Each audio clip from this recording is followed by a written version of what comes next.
কুমিল্লায় popular life insurance company লিমিটেডের কুমিল্লা অঞ্চলের বীমা গ্রাহকদের মধ্যে 4,81,00,000 টাকার বীমা দাবির চেক হস্তান্তর ও অর্থ বার্ষিক ব্যবসা ক্লোজিং সভা 2024 অনুষ্ঠিত হয়েছে। অনুষ্ঠানে প্রধান অতিথি ছিলেন পপুলার লাইফ ইন্স্যুরেন্স কোম্পানির ব্যবস্থাপনা পরিচালক ও সিইও এবং বাংলাদেশ ইন্স্যুরেন্স ফোরামের প্রেসিডেন্ট বিএম ইউসুফ আলী।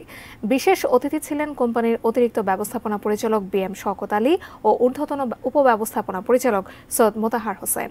সভাপতিত্ব করেন কোম্পানির প্রকল্প পরিচালক সাজ্জাদ মাহমুদ কিশোর। অনুষ্ঠানে বক্তব্য রাখেন উপব্যবস্থাপনা পরিচালক মোহাম্মদ খলিলুর রহমান শিকদার, প্রকল্প পরিচালক মোহাম্মদ জাহাঙ্গীর হোসেন, মোহাম্মদ সেলিম মিয়া, মোহাম্মদ মাহবুবুর রহমান, মোহাম্মদ সোলাইমান হোসেন সোহাগ ও মুফতি মোহাম্মদ দিদারুল ইসলাম।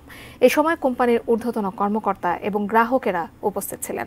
সম্মেলনে প্রধান অতিথি জানান, এখন থেকে পপুলার লাইফের গ্রাহকরা সরাসরি মোবাইল অ্যাপসের মাধ্যমে বীমার টাকা পরিশোধ করতে পারবে এবং সাথে সাথে ই-রসিদ নিতে পারবেন।